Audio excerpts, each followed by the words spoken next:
Class C.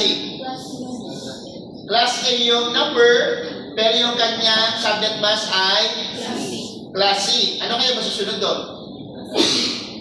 Ha? Ang masusunod doon ay yung subnet mask.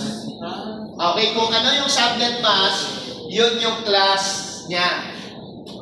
Naintindihan po, that is the rules. Ibig sabihin, we disregard the number, then if we look at the subnet mask, if the subnet mask has 3, 2, 5, 5, and 1, 0, definitely, the class of that IP address at 10.001 is class C.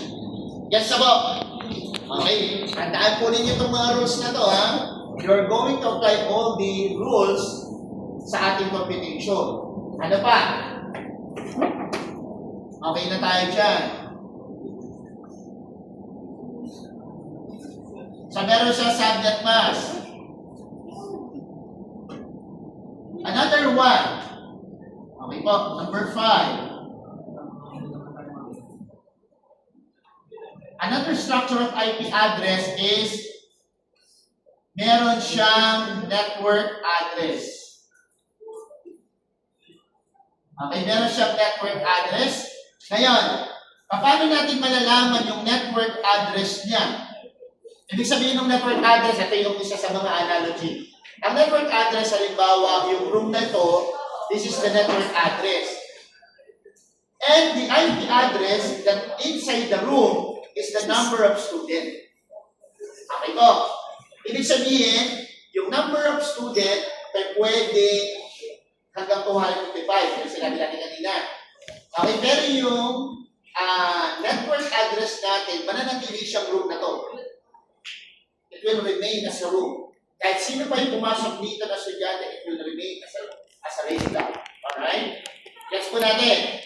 Kailangan nyo po ito dito, mga pare, kaya nag-deliver ako ng konti on explaining the structure of IP address.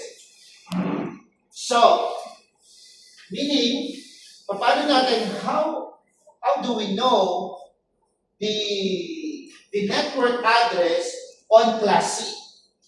How do we know the network address on class C? Malalaman natin yung network address sa class C depende doon sa subnet mask. Halimbawa, ito, punta na natin yung class C. Nag-example tayo. Ito yung example natin. Yung pinakamagandang example natin. Palitan ko muna to. This is 0. Okay.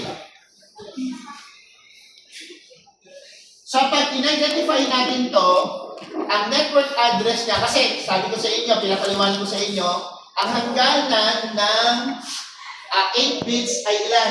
255. Ang 255, ibig sabihin, puno na yon. Okay? There's no room for you to add any IP. So, meaning, kung titignan natin, ito palang 255 na to, puno na siya. Wala ka na pwedeng ilagay.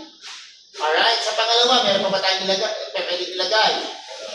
Wala na rin. On the third octet, wala na rin. Ibig sabihin, ito yung kanyang network address.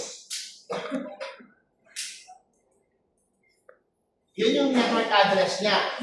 Okay. How about sa 0? May pwede pa ba tayong ilagay doon? The value is 0? Yes, we can add IP address there. Hanggang 255. Meaning, ang tawag naman dito, kung na-identify na natin yung if we already identify the network address, meron naman siya tinatawag na host portion. Ang host portion ganito. Ang host portion is the IP address that can be used by the client. Alright, for example, we have the computers here.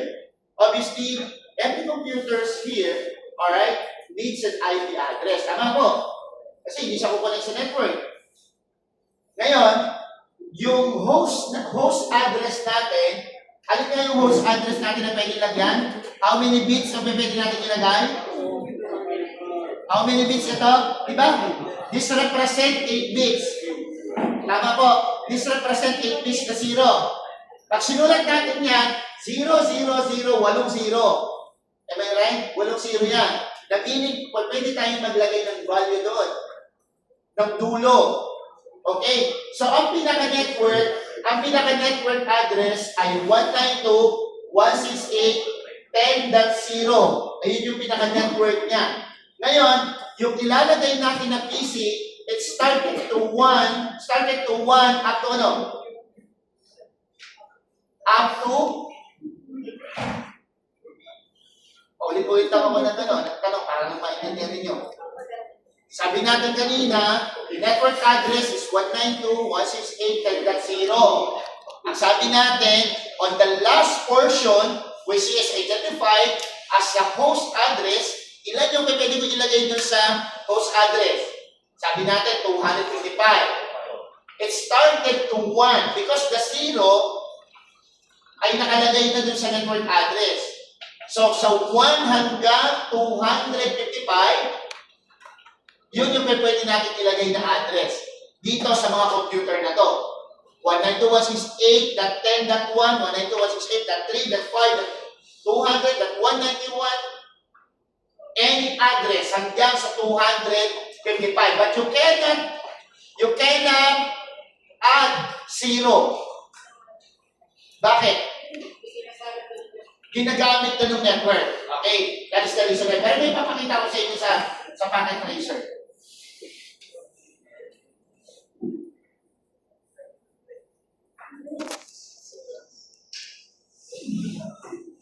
Tingnan niyo po